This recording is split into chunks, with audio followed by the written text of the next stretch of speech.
آیهان بله. دلت برای چی تنگ شده بود؟ موشه. خب کجاست موشه؟ اینجا. نگاش کن ببینم. میتونی بغلش کنی؟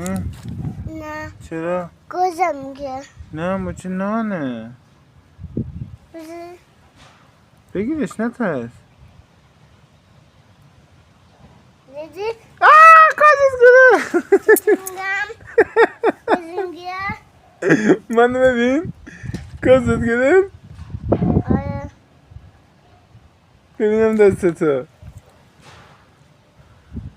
ای خدا. این موشه انگلیسی. اینم بگی. اینه که منم کن. اینه که من دوزنی میزنم. چی داره میبره؟ سوپ. دونه داره میبره. تونه